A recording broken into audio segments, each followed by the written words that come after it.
Title: Why the Slava-class cruiser still commands respect. Intro. In our modern age of stealth, cyber warfare, and hypersonic missiles, you'd think a 40-year-old warship would be totally irrelevant. The idea that it could still be one of the most feared vessels afloat. It just sounds wrong. Of course, many people will point to the dramatic sinking of the RTS Moskva, the former flagship of the Black Sea Fleet, as definitive proof that these aging Soviet behemoths are just obsolete relics, easily picked off by modern weapons. And honestly, they wouldn't be entirely wrong. That sinking exposed some critical flaws and was a brutal lesson in 21st century naval combat. But writing off the entire class because of that one disaster would be a huge mistake. The story of the Moskva isn't the whole story. The remaining cruisers, Marshal Ustinov and Variag, still give naval commanders nightmares. The reason has almost nothing to do with cutting-edge tech and everything to do with a design philosophy built on raw, overwhelming, old-school firepower. To get why this ship still matters, you have to look past its weaknesses and stare right down the barrels of its massive arsenal. This is a ship built not for finesse, but for one terrifying purpose: to hunt and kill the biggest and most powerful warships in the world. Act 1: The Cold War Behemoth. So, to really get what the Slava class is all about, we need to go back in time to the height of the Cold War. The world's oceans were a giant chessboard for the US and the Soviet Union. And the queen on the American side of that board? The aircraft carrier. These floating airbases, shielded by screens of destroyers and cruisers, gave the US Navy incredible power. For the Soviet Navy, figuring out how to counter that threat became an obsession. Their first solution was the Kirov-class battlecruiser, nuclear-powered Leviathans built to take on American naval power head-to-head. But the Kirovs were incredibly expensive and complicated. The Soviets needed a cheaper, conventionally powered alternative that they could build more of, but that still packed a carrier-killing punch. The result was Project 1164, codenamed Atlant, what we in the West call the Slava class. When they entered service in the early 1980s, these things were enormous. At 186 meters long and weighing over 11,000 tons, they were clearly built for the open ocean, designed to project Soviet power far from home.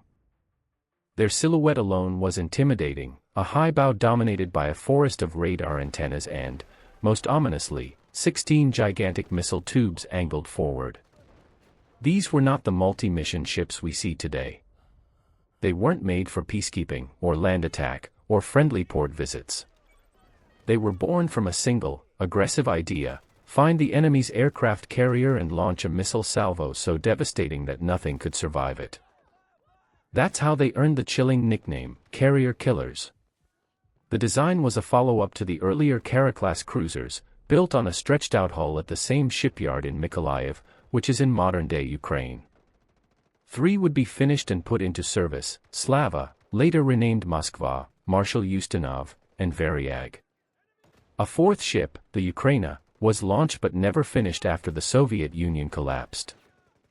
From the moment they hit the water, these cruisers became flagships, the centerpieces of Soviet and later Russian naval groups. Their presence was a clear, unmistakable statement of intent. Act 2: The Arsenal, a tour of force. Alright, to really understand the dread this ship inspires, we have to take a tour of its arsenal. This isn't just a warship, it's a floating missile battery, built around a philosophy of saturation attacks and layered defense. The heart of the Slava is its main anti-ship weapon. Angled up on both sides of the superstructure are 16 massive launch tubes, each holding a P-500 Basalt or the newer P-1000 Vulcan anti-ship missile. NATO calls them the SSN-12 Sandbox, and they are absolute monsters. Each missile is over 11 meters long, weighs nearly 5 tons, and flies at supersonic speeds. But its most terrifying feature is the warhead. It can carry a 1-ton conventional semi-armor-piercing warhead or a nuclear payload that some sources estimate can be as high as 350 to 500 kilotons. For perspective, the bomb dropped on Hiroshima was about 15 kilotons. The strategy behind these missiles is what makes them a true nightmare. They're designed to be fired in a coordinated swarm. When a group of Vulcans is launched, one missile pops up to a higher altitude. From there, its radar scans for the enemy fleet, identifies targets, and assigns them to the other missiles, which are screaming towards the area at low altitude to avoid detection. This high-flying missile is the spotter. If it gets shot down, another missile in the group automatically pops up and takes its place. Put yourself in the shoes of an officer on a U.S. Navy destroyer. Your radar suddenly lights up with a swarm of supersonic, sea-skimming missiles, each the size of a telephone pole, heading your way. You don't have to defeat one, you have to defeat 8, 10, or maybe even 16 of them at the same time. Even the world's most advanced air defense systems, like the American Aegis, would be pushed to their absolute limit by an attack like that. It's a strategy of pure, overwhelming brute force. The goal isn't just to get a hit, but to completely saturate the target's defenses, making sure at least a few of those one-ton warheads get through. So how does a ship this aggressive defend itself? With a dense, overlapping, three-tiered air defense network. The outer layer is the S-300F Fort system, the naval version of the famous long-range surface-to-air missile. The Slava carries 64 of these in 8 rotary launchers under the deck, and they can engage planes, drones, and some types of missiles from up to 90 kilometers away.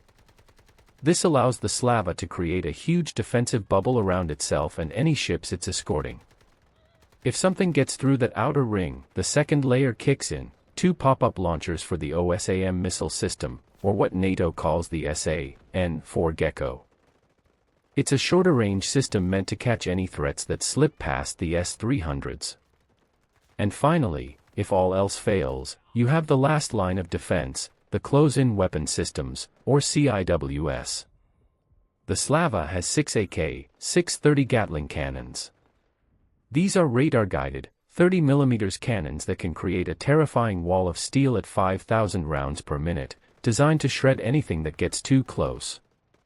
This layered defense is backed up by a powerful electronic warfare suite to jam incoming missile seekers. And while its main job is surface warfare, it's not a complete one-trick pony. It also has anti-submarine rockets, torpedo tubes, and a hangar for a Kamov Ka-27 helicopter. That helicopter is key. It can be used for reconnaissance, hunting submarines, and providing targeting data for those giant anti-ship missiles. Act 3, still a threat in the 21st century. Now, we can't talk about the Slava class without addressing the elephant in the room, the sinking of the Moskva on April 14, 2022. Struck by 2 Ukrainian Neptune anti-ship missiles, the cruiser suffered a massive fire, an ammo explosion, and eventually sank. It seems the ship's primary search radars weren't active, leaving it blind to the incoming missiles. The Moskva, which hadn't received the same deep modernizations as its sister ship Marshal Ustinov, was caught completely by surprise. So, you have to ask, if a 12,000-ton cruiser can be taken out by a couple of truck-launched missiles, how can it possibly still be a threat? The answer comes down to a naval concept called a threat in being. Basically, the Slava's value today isn't just in what it can do, but in what it forces an adversary to do. You simply can't ignore it. Any American or NATO commander who knows a Slava is in their area has a huge problem. They know about its 16 P-1000 Vulcan missiles. They know that even if their defenses are great, they aren't perfect. And the consequences of just one of those missiles getting through are catastrophic. So, they have to dedicate a massive amount of resources just to track and counter that one ship. That means tasking satellites, diverting patrol aircraft, and assigning a nuclear submarine to shadow its every move. It forces the entire fleet onto high alert, burning fuel and wearing out crews. The Slava forces an enemy to ask a terrible question: are we willing to bet a multi-billion-dollar aircraft carrier and the lives of 5,000 sailors that our defenses can stop every single one of those missiles? Most of the time, the answer is a hard no. The risk is just too high. This is where the comparison to its American contemporary, the Ticonderoga-class cruiser, is so interesting? By many measures, the Ticonderoga is a more flexible, modern ship. Its Aegis combat system and vertical launch tubes give it way more versatility. But in a one-on-one surface battle, the Slava has a brutal advantage in pure firepower. It carries 16 huge, dedicated anti-ship missiles. The Ticonderoga originally carried just 8 smaller Harpoon missiles, and on many of those ships, those launchers have since been removed.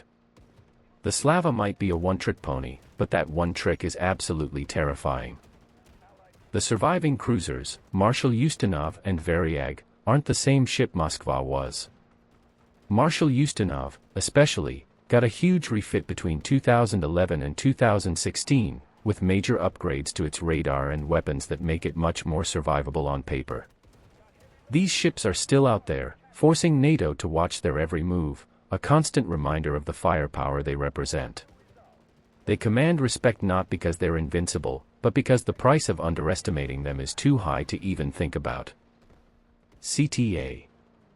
The Slava class really highlights a clash of naval philosophies, the specialized, brute force carrier killer versus the flexible, do-it-all platform. Which design do you think is more relevant for modern navies? Let us know what you think in the comments. Conclusion. Ultimately, the Slava-class cruiser commands respect for the same reason you don't build your house next to a dormant volcano. It's old, it shows its age, and it might not be the most advanced piece of kit, but the raw, destructive power it holds is so immense that no one can afford to get complacent in its shadow. Its reputation is built on those 16 supersonic missiles, a weapon designed to overwhelm the world's most powerful navies. The loss of the Moskva was a harsh lesson. But it didn't change the fundamental problem the Slava presents to an enemy. These Cold War behemoths warp strategic decisions just by showing up on the map. They're a relic from a different time, a monument to a brutalist school of warship design. And as long as they continue to sail, they will remain one of the most respected, and feared, warships on the water.